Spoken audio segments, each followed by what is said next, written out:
Bonjour, bienvenue à la BFM de Limoges, à la bibliothèque francophone multimédia pour ce grand entretien exceptionnel pour évoquer ce livre Impression et Lignes claires publié chez Lattès, coécrit par nos deux invités, Édouard Philippe et Gilles Boyer. Merci à vous d'être ici. Je crois que c'est la première fois que vous êtes en province pour évoquer ce livre, après un tour des médias parisiens. Et avant d'entamer un tour de France, je crois même que vous serez, Édouard Philippe, demain dans votre ville, au Havre. Donc merci de nous réserver la primeur de vos rencontres en province à Limoges.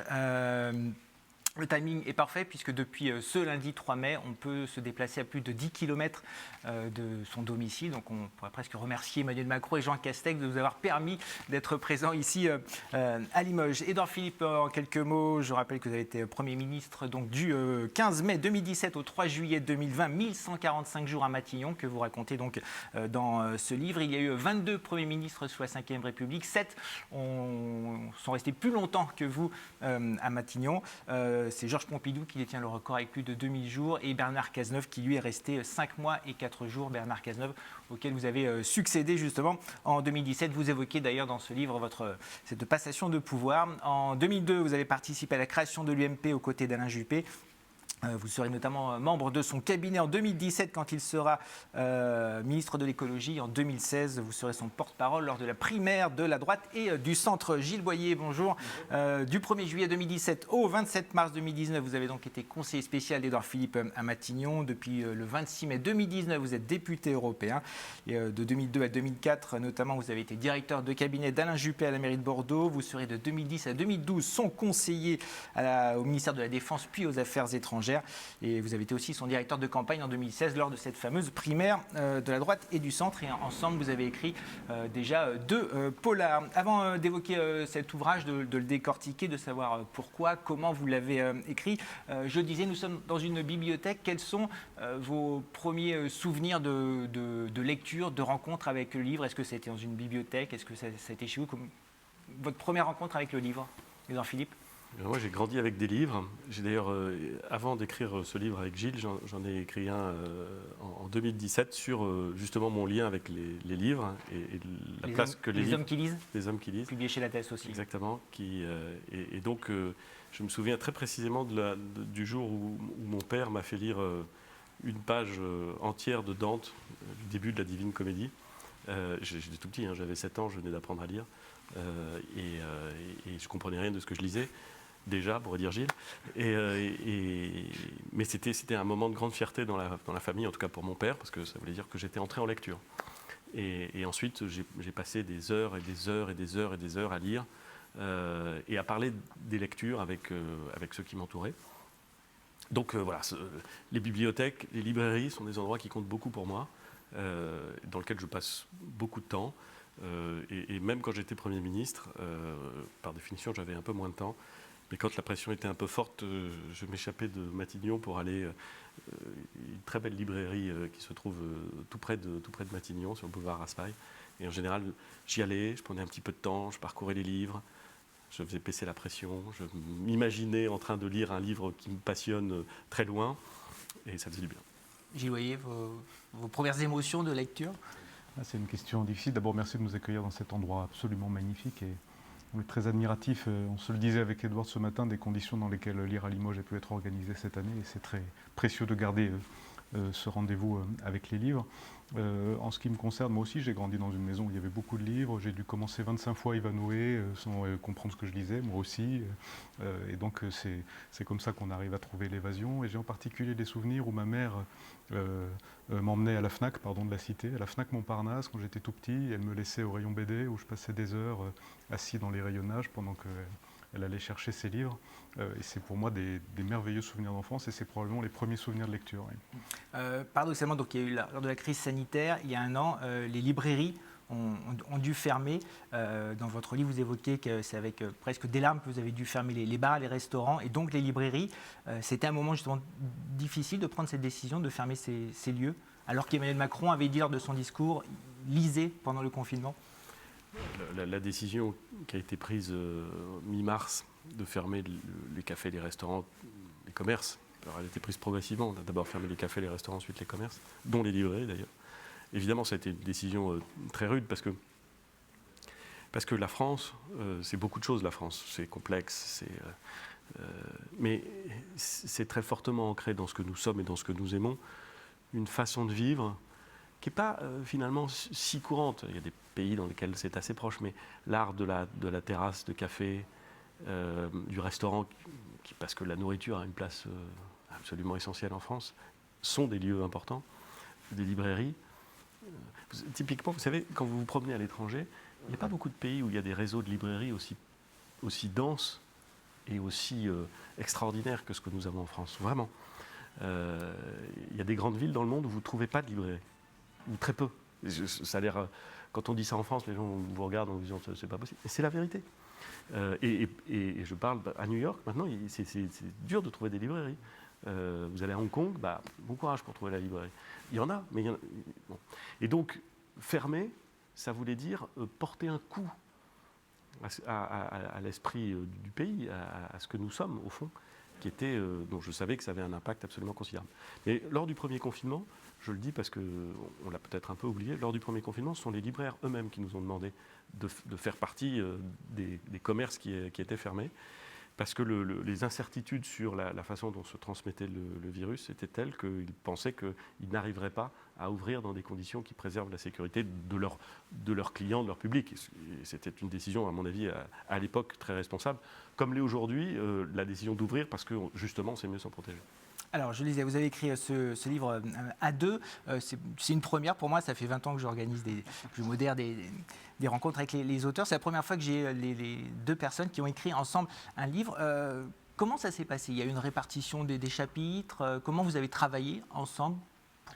Alors c'est tout sauf une répartition des chapitres, parce qu'à ce moment-là, autant écrire deux livres, vous voyez, chacun de son côté. Alors on avait un passif ensemble, comme vous l'avez rappelé, on a écrit 2 romans policiers ensemble, donc on a des habitudes d'écriture.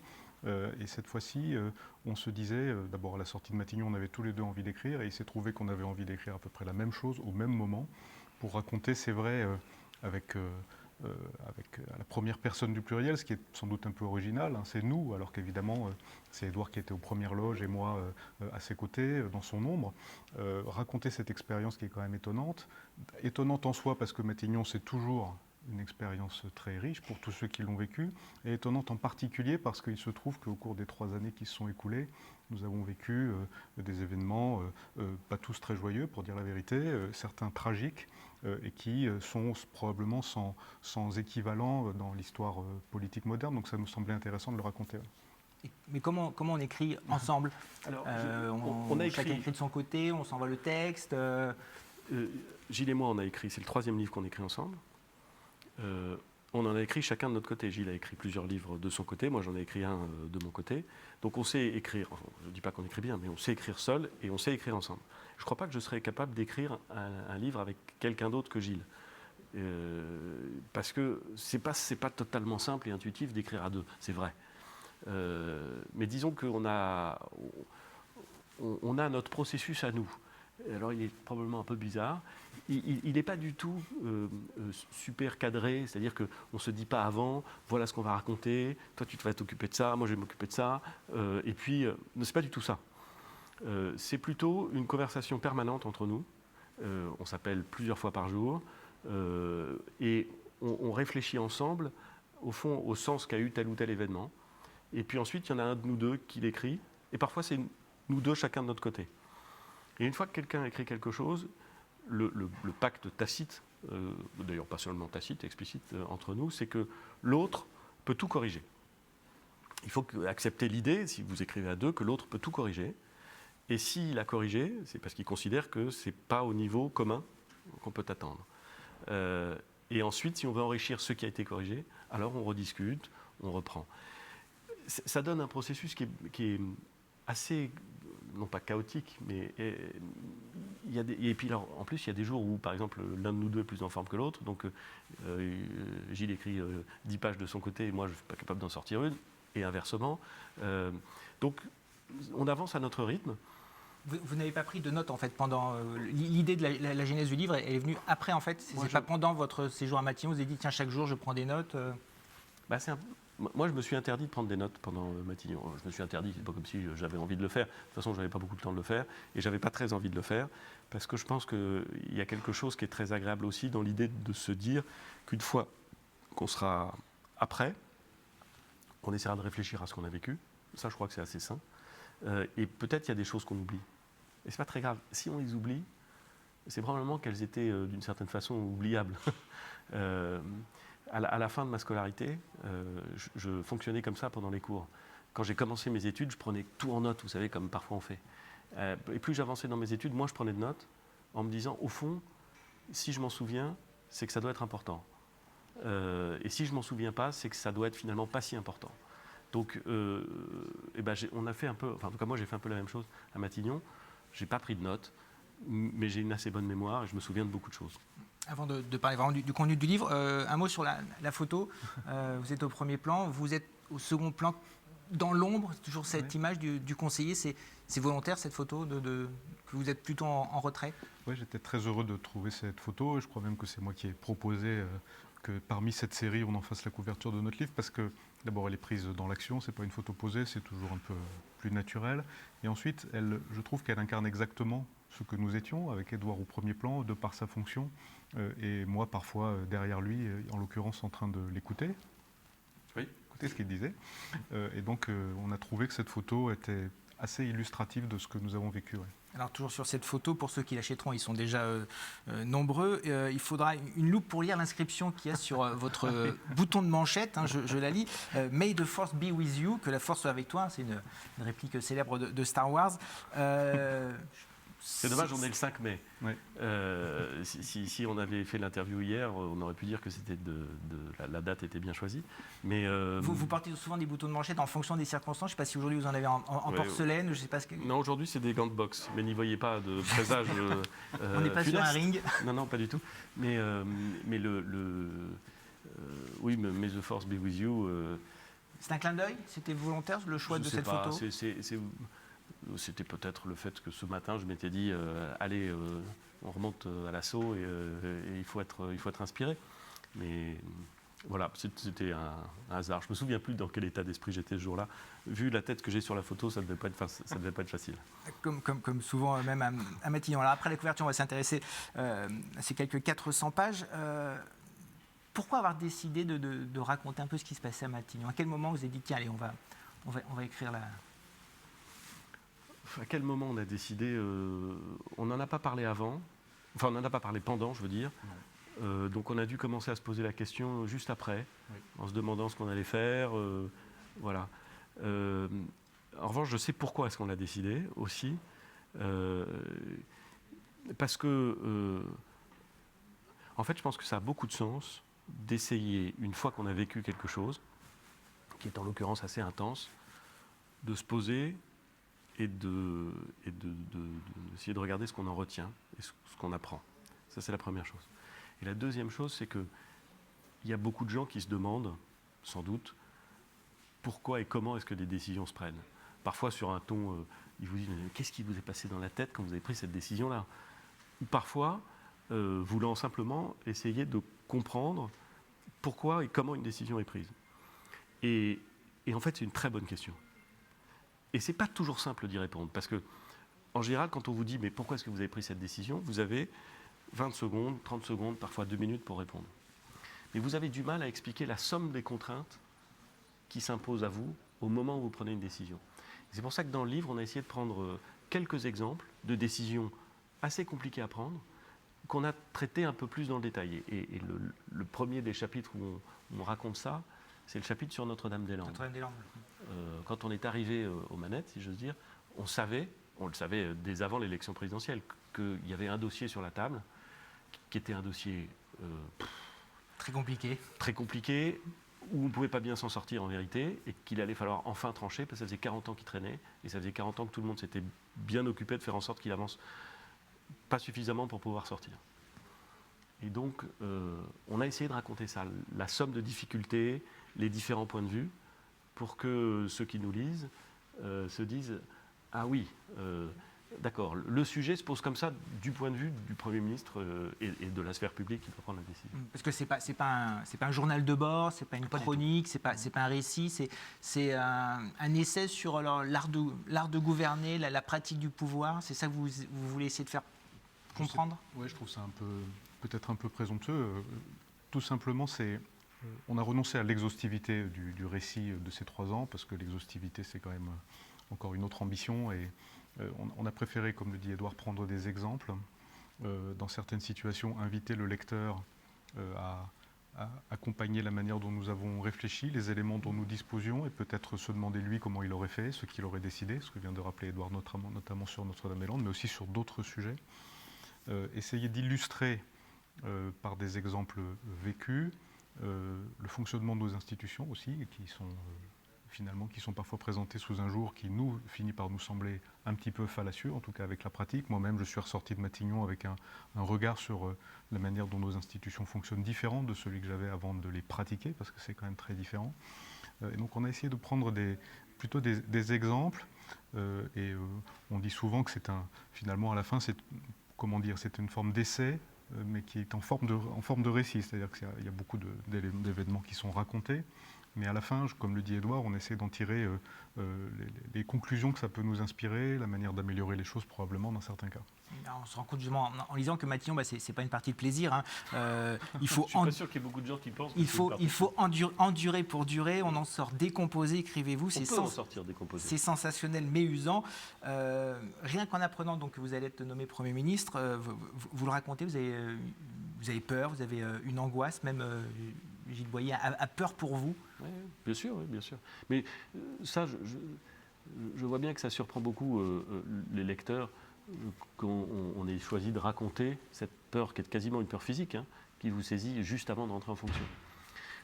Mais en fait, je suis presque surpris que ça surprenne, parce que au fond, tous les gens que je connais, probablement vous aussi, la première fois qu'on vous a dit vous allez avoir cette responsabilité-là, voilà, un acteur qui rentre sur scène, il a le trac, quelqu'un qui a une promotion ou dans un nouveau job, avant il est angoissé. Bon, quand vous pensez avant de devenir Premier ministre, oui, moi Ce qui est drôle, c'est que vous l'admettez, vous le reconnaissez. Ah oui, et alors? Bien sûr qu'il faut le dire. Enfin, il faut le dire ou pas le dire. Parce que c'est rare. Pas de jugement sur les gens. C'est rare finalement. Je ne sais pas si c'est rare, mais moi, ce qui m'inquiéterait, c'est de tomber sur des gens qui n'ont pas cette peur. Vous connaissez la phrase superbe de cet acteur qui disait que lui, avant de rentrer en scène, il n'avait pas le trac. Et quelqu'un lui répond, ça viendra avec le talent. C'est normal d'avoir peur avant. C'est normal, c'est sain. Je pense que c'est sain. Ne pas avoir peur, c'est probablement ne pas comprendre le caractère assez vertigineux des responsabilités qui vous tombent sur le poil quand vous êtes nommé à cette fonction. Alors après, il ne faut pas que cette peur dure. Il faut qu'une fois que vous commencez à être aux manettes, vous vous départissiez de cette peur pour prendre des décisions qui doivent être prises. Et c'est ce qui s'est passé, heureusement d'ailleurs. Vous avez eu peur pour votre ami? Oui. Alors, j'ai pas perdu 6 kilos comme lui. Moi, je les ai plutôt pris. Oui, mais c'est une juste répartition des choses. Mais oui, comme dit Édouard, on a peur avant parce que c'est l'inconnu. Vous voyez, c'est un saut dans l'inconnu. Alors, on a beau se dire qu'on fait de la politique depuis longtemps, on a beau se dire qu'on a fait des jobs qui nous y préparent. Au moment où c'est possible, au moment où ça peut survenir, il y a une forme d'angoisse. Et j'ai vu chez Édouard cette angoisse réelle que j'ai du coup partagée, mais je l'ai vu aussi disparaître au moment où, d'une certaine manière, la voiture a franchi pour la première fois le porche de Matignon, où Bernard Cazeneuve l'accueille sur le tapis rouge. Je me suis dit à ce moment-là que voilà, maintenant l'artiste était sur scène d'une certaine manière, si on file cette comparaison, et que tout d'un coup, cette forme d'inquiétude, elle a disparu, remplacée par d'autres inquiétudes, d'autres questions sur la difficulté de la tâche, mais pas du tout de même nature, parce qu'on est dans l'action. Et quand on est dans l'action, les journées se déroulent, on fait le mieux possible, mais il n'y a pas, on n'appréhende pas. Vous voyez ce que je veux dire, c'est de nature différente. Le fait qu'auparavant, vous n'aviez jamais appartenu à un gouvernement en tant que ministre, est-ce que c'était plus compliqué, vous racontez, de construire, on va dire, le gouvernement vous dites que c'est un apprentissage. Moi, fondamentalement, je pense que dès que vous êtes placé dans une situation nouvelle, vous apprenez. Et que quand vous pensez que vous savez tout et que vous avez arrêté d'apprendre, ça devient vraiment dangereux. Donc moi, j'avais jamais été membre d'un gouvernement. J'avais plein de choses à apprendre. Il fallait les apprendre vite. J'avais été maire avant. J'avais été député. Ça faisait longtemps que j'étais dans le milieu politique. Et donc, je me disais qu'il y avait beaucoup de choses à apprendre, mais que j'étais capable de les apprendre. Je crois qu'il y a, en matière de mandat ou en matière de fonction, l'histoire montre qu'il n'y a pas de règles. Pendant très longtemps, on a pensé qu'il y avait une forme de cursus qui permettait de commencer et puis d'arriver, peut-être le cas échéant, en fonction suprême. Toute l'histoire politique récente nous montre que ça n'est pas vrai. Vous avez des gens qui n'ont jamais été ministres ou parlementaires qui réussissent très bien dans leur fonction et d'autres qui ont fait tout le cursus et qui réussissent moins bien. Vous avez aujourd'hui un président de la République, on le dit dans le livre, qui ne s'était, avant l'élection présidentielle, jamais présenté à une élection, qui n'avait jamais exercé un mandat électif et qui a été élu à l'élection présidentielle, ce qui semblait extravagant il y a 20 ans, quand on a commencé à faire de la politique, où ceux qui avaient été élus président de la République avaient fait quasiment tous les jobs de la République, tous les mandats, et s'étaient présentés à l'élection présidentielle plusieurs fois, Mitterrand puis Jacques Chirac, avec plusieurs échecs, avant de réussir. Oui, il y a un chapitre qui s'intitule 20 ans après, où vous décortiquez. On essaie de raconter la politique, le monde politique, quand on a commencé quasiment au même moment avec Gilles, on ne se connaissait pas à l'époque, et ce qu'il est aujourd'hui, 20 ans après. Et il y a énormément de choses qui ne changent pas, parce qu'il y a des permanences, bien entendu, mais il y a aussi un nombre incroyable de choses qui ont changé, qui se sont transformées. Et probablement cette plus grande fluidité dans l'accès aux fonctions exécutives, ça fait partie des choses qui nous ont surprises et qui ont changé. Même si, quand on regarde bien dans le détail, Raymond Barre, il n'avait pas une carrière élective considérable avant d'être nommé Premier ministre. Et d'une certaine façon, on ne peut pas dire que Pompidou avait une carrière élective considérable avant d'être nommé Premier ministre. Donc, au fond, on est toujours surpris, quand on regarde dans le détail, par les permanences qu'on voit dans le monde politique, dans l'activité politique. Vous l'avez dit facilement, vas-y, quand il y a une vingtaine de jours où on ne sait pas s'il va être nommé ou pas, et vous étiez dans quel état d'esprit par rapport à votre pote, comme vous dites dans le livre? D'abord, ça n'a été certain que le dernier jour, donc il y a aussi toujours une part de doute. Et donc on essaye forcément de préparer l'hypothèse où ça survient, et puis aussi peut-être de préparer l'hypothèse où ça ne survient pas jusqu'au dernier moment. Ensuite,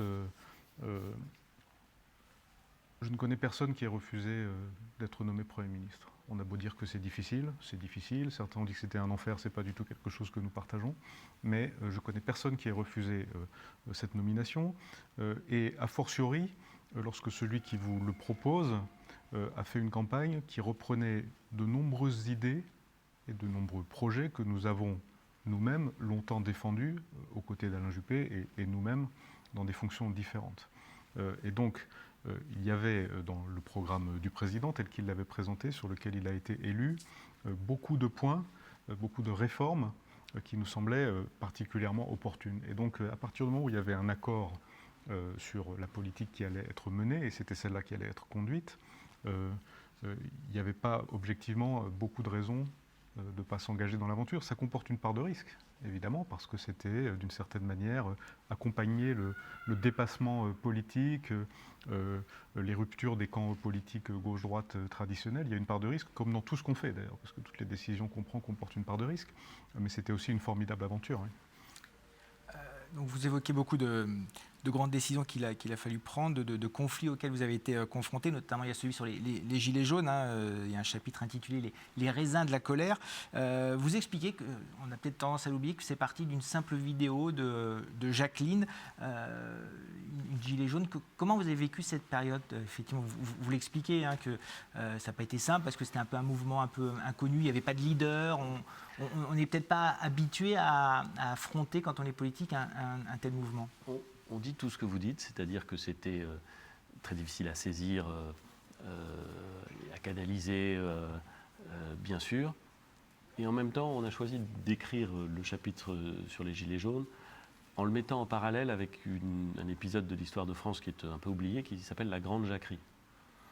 Et en partant de cette idée simple, qui se passe au milieu du XIVe siècle, et en partant de cette idée assez curieuse que la Grande Jacquerie, qui est une révolte, qui se passe en France, dans une France qui va mal parce que 10 ans avant il y a eu la peste, parce qu'il y a la guerre avec les Anglais, enfin, bon, bref, dans une France qui ne va pas bien, les Jacques, ceux qui se révoltent, sont désignés sous le nom de leur veste. La Jacquerie, c'est la révolte des Jacques, et les Jacques, ce sont ceux qui portent une veste assez courte.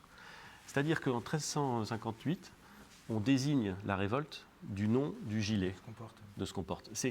Et c'est une révolte en vérité sans mot d'ordre, sans véritable chef, qui est très violente et qui se termine dans le sang. Parce que une des différences entre 1358 aujourd'hui, c'est qu'elle se termine littéralement par l'exécution et la liquidation physique de ceux qui se révoltent. Ce qui est évidemment autre temps, autre mœurs, et c'est tant mieux. Et donc, nous, avec Gilles, d'ailleurs, je pense que tous les observateurs et tous les acteurs de la société française en ont parfaitement conscience, on savait avant les Gilets jaunes que la société française était en mauvais état, qu'elle était fébrile, qu'elle était travaillée par des mouvements sous-jacents qui sont extrêmement puissants, une stagnation au fond du pouvoir d'achat depuis la crise financière, depuis 10 ans, un sentiment d'éloignement des centres de décision, à la fois éloignement physique et éloignement politique des centres de décision, une forme d'inquiétude culturelle, de conviction au fond que l'avenir des enfants sera moins bon que le sien. Ce qui est dans une société quelque chose de terrible et qui est en rupture profonde avec ce que nous avons vécu depuis des années, où au fond chacun avec la conviction qu'avec le progrès, qu'avec la prospérité, ces enfants pouvaient accéder à des choses qui étaient encore plus réjouissantes que celles auxquelles nous-mêmes nous avions accédé. Et ces phénomènes sous-jacents, on les mesurait, on savait qu'ils existaient, on savait que la France était tendue, fragile. C'est d'ailleurs pour ça que le message de dépassement de 2017 et l'envie de transformer et de réformer la société française avait autant je dirais, de séduction pour nous. C'est que, conscient de l'état fragile de la société, on voulait aller vite dans la transformation de ce qui n'allait pas bien. Et ce qu'on essaie de raconter, c'est qu'il y a toujours un moment où, quand vous êtes sur un terrain sec, l'incendie prend. Ou la goutte d'eau qui fait déborder le vase, vous prenez n'importe laquelle de ces images, mais elle est vraie. Mais personne ne sait ce que va être la décision et quand va être le moment. Et nous racontons ce moment où il y a, paf, quelque chose qui apparaît, qui cristallise et qui déclenche le phénomène. Un phénomène qui, par ailleurs, n'est pas contrôlable. C'est-à-dire qu'il n'y a pas de leader, que dès qu'un leader apparaît, il est immédiatement écarté, au fond, par ceux qu'il est censé représenter.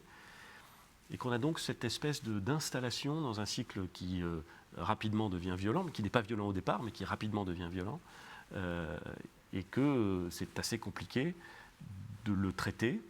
Et voilà, on explique ça, en essayant au fond d'assumer ce qui a été fait à ce moment-là, ce qui déclenche, mais en disant bien que ça correspond à une histoire française d'une certaine façon, et que dans d'autres pays, les mêmes sous-jacents ont donné lieu à des crises différentes, des incarnations différentes, propres à chacun des histoires, du génie national des autres pays, mais que dire que les Gilets jaunes est un sujet exclusivement français me paraît en réalité une erreur. La manifestation des causes est très propre à la France, mais les causes ne sont pas propres à la France et ont donné lieu à des formes de manifestations différentes en Italie, au Royaume-Uni, peut-être même aux États-Unis. Je n'exclus pas que le Trumpisme, d'une certaine façon, ce soit, modulo toutes les différences entre la France et les États-Unis, aussi une forme de manifestation de ça. Je n'exclus pas qu'en Italie, la caractérisation politique de Beppe Grillo, des 5 étoiles, peut-être même de Salvini, ce soit une forme de manifestation sur des causes qui sont assez semblables, d'une certaine façon, en Italie et en France. Vous voyez, vous êtes le conseiller donc, spécial d'Édouard Philippe. Comment vous vivez justement cette période, vous le conseillez, en fait, quel est votre travail Juste avant que j'y réponde, pardon. Vous dites conseiller spécial, alors les gens vont se dire, mais qu'est-ce que ça veut dire conseiller spécial ? Un conseiller spécial, c'est en fait un conseiller qui peut s'intéresser à tous les sujets. Et par définition, il n'y en a pas beaucoup, il n'y en a qu'un. Parce que si tout le monde s'intéresse à tous les sujets, personne ne bosse. Donc tout est assez bien organisé à Matignon. Vous avez beaucoup de gens qui travaillent, qui sont très spécialisés sur leur domaine. Et puis vous avez un directeur de cabinet, qui est le patron, qui lui regarde l'ensemble des sujets.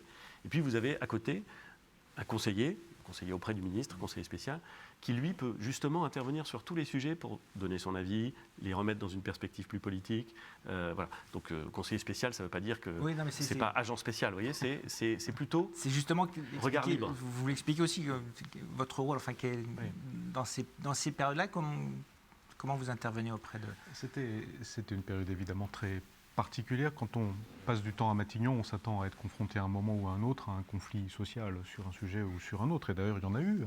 Au moment où la réforme de la SNCF, qui était une réforme qui était vraiment une bonne réforme pour l'avenir de la SNCF et pour l'avenir des finances publiques, elle a donné lieu à un mouvement social, mais un mouvement social, comment dire, où on se retrouvait, c'est-à-dire qu'on avait des interlocuteurs, des organisations syndicales, donc on savait à qui s'adresser, et une liste de revendications à peu près clairement établie. On savait à qui s'adresser et ce que ces personnes souhaitaient.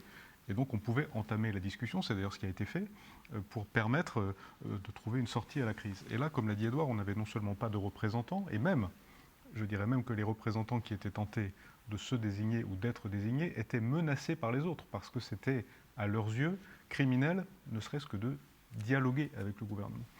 Et les listes de revendications étaient impossibles à délimiter. C'est-à-dire que pour un gouvernement, quand on veut nouer le dialogue, on cherche un visage, et puis on se dit, quelle est la base de départ? Qu'est-ce que vous souhaitez? On ne pourra pas tout faire, mais discutons.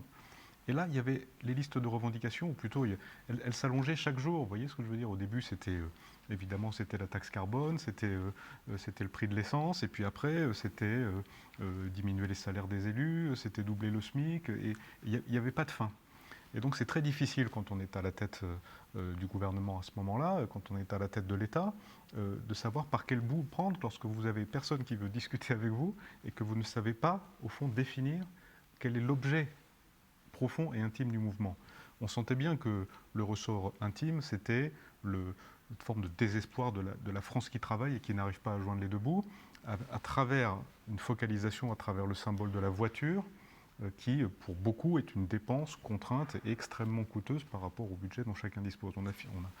On comprend ça, mais quelle est la réponse concrète dès lors qu'on apporte une première réponse à ça, en annonçant l'annulation de la hausse de la taxe carbone, mais entre-temps, le mouvement a pris une autre ampleur et s'est étendu à beaucoup d'autres désespoirs et amertumes françaises, donc c'était très, très difficile à appréhender. Autre sujet, bien sûr, auquel vous avez été confronté, que finalement on a presque nous aussi suivi au quotidien avec vous dès mars 2020, c'est bien sûr cette crise sanitaire, dans un chapitre intitulé « Les chemins de la peste », et ce n'est pas innocent, le 6 janvier 2020, le lendemain de la Saint-Édouard, vous prononcez devant le gouvernement un discours presque prémonitoire. Oui, alors, vous le racontez? Il n'est pas... Oui, je raconte. Il se trouve qu'il y a beaucoup de traditions beaucoup de traditions en France, et il y a beaucoup de traditions dans le gouvernement, et une de ces traditions, c'est que le premier mercredi de l'année, au moment où se tient le premier conseil des ministres de l'année civile, la tradition, c'est que l'ensemble des membres du gouvernement se retrouvent au ministère de l'Intérieur pour un petit déjeuner où ils se retrouvent après le début de l'année, où le ministre de l'Intérieur présente ses vœux au Premier ministre, et puis ensuite, tout le gouvernement va à pied du ministère de l'Intérieur qui se trouve place Beauvau, à l'Élysée, qui se trouve rue du Faubourg Saint-Honoré, c'est-à-dire vraiment quasiment en face. On y va à pied. Et là, il y a aussi, pendant le premier Conseil des ministres, un moment où le Premier ministre présente les vœux du gouvernement au Président de la République. Il n'y a pas de caméra, c'est une tradition, c'est un usage, comme après tout, il y en a beaucoup, et c'est parfaitement entendable. Bon, sauf qu'évidemment, il faut parler, et que vous vous demandez ce que vous allez dire. Parce que la première année, vous pouvez dire, en 2018, je vais lui dire bonne année, 19, bon, puis en 2020, pour la troisième fois, j'avais envie de me... Donc je m'étais posé la question, mais finalement, qu'est-ce que je vais dire? Et allez savoir pourquoi, mais vraiment allez savoir pourquoi. Je me suis dit, tiens, je vais regarder, puisque tout le monde dit qu'on va avoir une rentrée très difficile, que la réforme des retraites, c'est très difficile, ce qui est vrai d'ailleurs. Je vais essayer de mettre un peu de profondeur historique pour se demander ce que j'aurais dit si j'avais été un siècle auparavant, 2 siècles auparavant, 3 siècles auparavant. Donc en 1920. En fait, 1920, vous vous rendez compte qu'on sort de la Première Guerre mondiale avec un pays qui est quand même incroyablement abîmé, avec des centaines de milliers, de millions de gens qui sont morts en France, avec une situation économique qui est redoutable, avec la grippe espagnole qui fait encore des dégâts. Bref, difficile. 1820, c'est un moment où on est en train d'attaquer les libertés individuelles, où il y a une forme de crise. Enfin, pareil, année difficile. Et puis, 3 siècles avant, c'est 1720. Et il se trouve, je ne peux rien, que 1720, c'est la dernière épidémie de peste en France qui arrive à Marseille. Et donc je regarde un tout petit peu la veille rapidement, je me souvenais de ça parce que j'avais lu un très bon livre qui s'appelle justement Les chemins de la peste. Et je me dis, mais finalement, comment ça s'est passé? Et je me rends compte qu'en 1720, la peste arrive à Marseille, que les médecins marseillais s'engueulent avec les médecins parisiens dépêchés par le roi. Non mais je vous assure, parce qu'ils disent mais non, c'est pas comme ça qu'on traite. Je n'invente rien, c'est un fait. C'est fascinant. On parlait de permanence, fascinant. Les dégâts sur la population qui sont absolument considérables. Bref, j'explique. Le 6 janvier, personne ne parle du Covid. Il y a eu une petite alerte le 31 décembre. Mais regardez la presse du 6 janvier, personne ne parle du Covid. D'abord, on ne sait pas ce que c'est. Et surtout, ça n'a pas du tout l'ampleur que c'est. Évidemment, ça a pris après. Donc, j'en raconte ça. Et j'en déduis une forme de bonne année, mais de message d'espoir sur le thème. Et puis ensuite advint ce que nous savons. Donc c'était une forme de prémonition. C'est-à-dire que je ferai très attention à ce que je dirai désormais dans les discours de feu. Alors dans ce livre, vous évoquez donc cette période inédite avec des décisions, des voix, des images desquelles vous pourriez nous parler. Qu'est-ce qui vous a le plus marqué Je pense que quand on vit collectivement un phénomène d'une ampleur aussi dramatique et aussi intense que ce qu'on a vécu à l'occasion notamment du premier confinement, au fond tout le monde va conserver, non pas une mémoire parfaite de l'ensemble du processus, mais quelques moments. Et c'est vrai que nous, on a vécu ça au cœur du réacteur, dans une forme de tension qui était assez impressionnante. Et donc, on raconte dans le livre quelques éléments qui nous restent en mémoire. Je me souviens d'un coup de fil, je le cite, avec un directeur d'hôpital, la présidente du conseil d'administration de l'hôpital, qui était la maire de Beauvais, m'avait appelé en me disant je pense qu'il faudrait que tu parles avec le directeur d'hôpital, et en tout cas il a des choses à dire, donc je l'avais appelé. Et il m'expliquait qu'au moment où il me parle, on était au début du confinement, ça devait être fin mars, il est quasiment en rupture de stock de médicaments pour endormir les malades qui sont placés en réanimation. Et on se rend compte qu'en effet, on est vraiment quasiment en rupture de stock sur ces médicaments. Alors ça peut sembler, je vois bien les gens qui disent, mais comment est-ce qu'on peut être en rupture de stock de médicaments en France? Mais ces médicaments-là, qui sont assez rares, qui servent à l'endormissement des malades en réanimation, leur consommation, partout dans le monde, a augmenté de plus de 2000% en quelques semaines. C'est-à-dire il y avait des stocks, mais ils ont été savonnés à un rythme que personne n'imaginait. Et voilà, l'appel du directeur d'hôpital qui se dit « demain j'ai un problème », ça vous marque. Parce que, et puis on a trouvé des solutions, et finalement il n'y a pas manqué de ce médicament. Grâce à un travail qui a été remarquable, discret, probablement pas assez mis en avant, parce qu'il y a beaucoup de choses qui n'ont pas marché comme on aurait aimé qu'elles marchent dans cette crise, mais il y a aussi des choses qui ont admirablement marché. Et de la même façon qu'il faut être lucide sur ce qui ne va pas, il faut être aussi lucide sur ce qui va bien, parce que ça compte aussi, même si ça se voit moins parfois. Et même s'il ne faut pas s'abriter derrière ce qui va bien pour ne pas parler de ce qui va mal. Il faut voir les deux. C'est difficile, mais c'est un fait. Et donc voilà, des voix, des visages. Je me souviens aussi d'un professeur, au moment où on commençait à déconfiner, de quelqu'un qui pilotait un des services qui était soumis à une pression considérable à Paris, un service hospitalier, et qui très trop disait mais ne parlez pas du déconfinement, vous avez donné le sentiment que tout va bien et on est peut-être encore en train de prendre la vague et on va peut-être être sous l'eau. Donc vous avez ces informations qui sont très souvent contradictoires, très souvent incomplètes, parfois fausses même. Vous savez tout ça et vous devez quand même prendre des décisions et vous avez parfois l'impression de piloter. Les marins vous diraient que vous avez brouillard et gros temps. C'est pas la brouillard et gros temps, c'est dur quand même. Page 348, là, vous citez Churchill à propos de ce moment que vous vivez. Vous citez souvent Churchill. Le plus dur, c'est de prendre des décisions quand un tiers des informations dont vous disposez sont incomplètes, un tiers sont contradictoires et un tiers sont fausses. Oui, mais c'est vrai. Effectivement, on imagine le brouillard effectivement, dans lequel vous étiez. Lui écrit ça sur la guerre. Et d'ailleurs, quand on connaît un peu la façon dont Churchill a piloté la guerre, il a commis des erreurs considérables pendant la guerre, Churchill, et le commandement britannique. Des erreurs considérables, des erreurs qui ont donné lieu à des pertes humaines qui auraient pu être évitées, mais vraiment. Et il raconte qu'en effet, ces décisions, elles sont prises sur un tiers d'informations incomplètes, un tiers fausses, un tiers contradictoires. C'est la nature des choses quand vous êtes en situation de crise. Et ça veut dire que mécaniquement, vous pilotez les choses en sachant, au fond de vous-même, qu'il est inévitable que sur un certain nombre de ces décisions, vous vous plantiez. C'est inévitable. Et alors, il faut essayer de ne pas se tromper sur la direction générale, pas se tromper. Voilà. C'est compliqué. C'est compliqué. Mais on ne dit pas ça, on n'écrit pas que c'est compliqué pour ensuite qu'on nous plaigne. Ce n'est pas le sujet.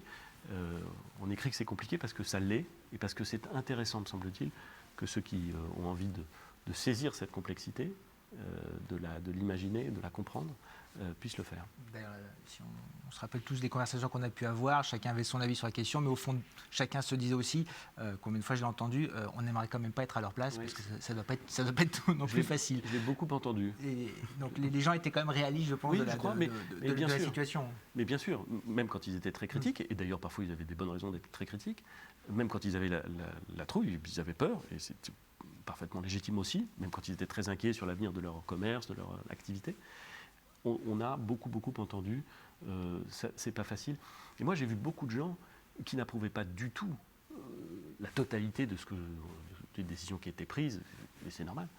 Mais je pense que l'idée qu'on faisait de notre mieux dans une situation très dure, elle a été perçue et que c'était déjà beaucoup.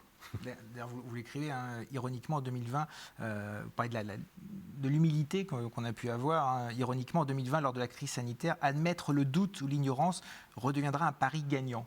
C'est une des leçons à retenir de cette période. Oui, de la même manière que la peur en politique était une forme de tabou, puisque tout le monde nous dit que c'est original d'en parler et de l'admettre. Ça vaut aussi dans les moments où on est obligé de dire qu'on ne sait pas. Et il y a des moments où on nous le reproche. Dans certaines interviews, c'est arrivé. Lorsqu'on ne sait pas répondre à une question, ça fait bizarre, ou bien c'est inhabituel. Et puis il y a d'autres moments où tout d'un coup, je ne sais pas, ça résonne parce qu'au fond, on est très nombreux à ne pas savoir. On traverse une crise parfaitement inédite. On apprend chaque jour, et d'ailleurs nous avons tous aujourd'hui une connaissance de l'épidémie qui est bien différente de celle que nous avions au début pour aborder les phases suivantes. Et donc l'idée de pouvoir dire je ne sais pas, tout d'un coup, je pense que ça a résonné dans la tête de beaucoup de Français parce qu'eux non plus ne savaient pas. Et tout d'un coup, ça a mis des mots sur le fait qu'on ne maîtrisait pas tous les paramètres, que ceux qui devaient à ce moment-là prendre les décisions le faisaient du mieux qu'ils pouvaient, qu'il n'était pas interdit de leur garder une forme de respect. Et ça vaut évidemment toujours aussi pour ceux qui sont aux manettes aujourd'hui, quand bien même on peut évidemment et très légitimement manifester du désaccord avec les décisions qui sont prises. Mais ceux qui, dans un moment aussi particulier de l'histoire de France, doivent prendre des décisions inédites, on raconte que fermer les bars et les restaurants, c'est une décision invraisemblable. C'est invraisemblable de fermer les bars et les restaurants en France. Et pour le coup, on a beau faire de la politique depuis longtemps, on n'était pas du tout préparé à être placé devant cette situation et devant ce dilemme. Et donc on ne prend jamais ce genre de décision le cœur léger, et on le fait en fonction des paramètres dont on dispose, et on le fait vraiment avec la volonté de bien faire. Et comme le dit Édouard, face à cette crise inédite, des erreurs ont sans doute été commises, probablement, et l'histoire jugera, et je suis certain que une fois que nous en serons sortis, les commentaires ne manqueront pas, mais ça me semble sain dans notre démocratie qu'on se dise que ceux qui décident le font le mieux possible. Sans tout savoir.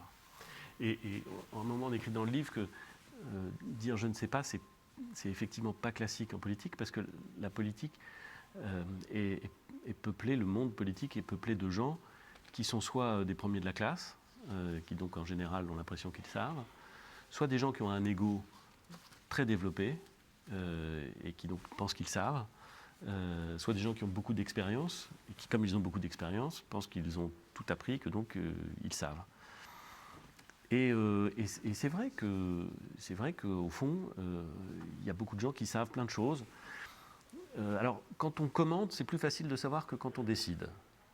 Et parfois, dans le monde politique, on commente. Énormément de gens dans le monde politique qui commentent les décisions des autres. Quand vous êtes aux manettes et que vous décidez, c'est plus difficile de savoir. Et donc, je crois qu'on peut assumer le fait qu'il y a des sujets sur lesquels on n'a pas finalement un avis définitif et qu'il y a peut-être des sujets sur lesquels, en effet, on ne sait pas complètement. La seule chose qui n'est pas acceptable, c'est que cette lucidité ou cette forme, je dirais, d'humilité vous interdise de prendre des décisions. C'est-à-dire que, on explique ça aussi dans le livre, parce qu'on l'a vraiment vécu ensemble, vous avez parfois le choix entre des mauvaises décisions. Vous en avez une qui a plein d'inconvénients, quelques avantages, et une autre qui a plein d'inconvénients et quelques avantages. Mais fondamentalement, c'est deux décisions qui sont dures. Et faire un choix entre une bonne décision et une mauvaise décision, c'est facile. Faire un choix entre deux mauvaises décisions, c'est beaucoup plus difficile. Mais il y a une chose qui est certaine, c'est que ne pas choisir entre deux mauvaises décisions, c'est parfois encore pire que choisir une mauvaise décision. Voilà. Et ça, c'est le monde tel qu'il est. Il n'est pas parfait, il n'est pas simple, mais il est comme ça, et il faut y aller. Alors, le temps passe rapidement. Je voudrais qu'on évoque aussi un chapitre qui s'intitule « Les faux monnayeurs », dans lequel vous évoquez la dette financière, surtout la dette climatique. Vous évoquez notamment en 2006, à la fin de cette année-là, à son retour du Québec, Alain Juppé est devenu écologiste. Il nous le dit, cela nous surprend car l'image de l'écologiste chevelu et contestataire ne correspond pas spontanément au portrait de notre patron de l'époque. Là, c'est dit avec humour, mais plus sérieusement, l'écologie, c'est ce qui va nous préoccuper en numéro un dans les prochaines années. C'est la préoccupation essentielle. Tout devient aujourd'hui environnemental dès qu'on parle de quelque chose. On parle de l'environnement. Et Alain Juppé était finalement écolo avant les écolos. Je ne dirais pas écolo avant les écolos. Parce qu'il y a eu le tramway à Bordeaux, le vélo. Enfin, je ne crois pas qu'on puisse dire qu'il aurait été écolo avant les écolos.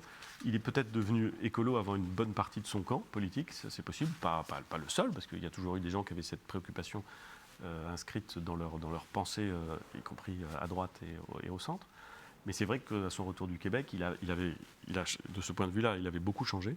Et il le disait, ça surprenait d'ailleurs au début. Moi, je me souviens d'une réunion publique, je me souviens parfaitement, une réunion publique, il était venu au Havre présenter un livre, et il avait commencé en disant, écoutez, voilà, je vais vous dire un truc, ça va peut-être vous surprendre, mais moi, je suis écolo maintenant.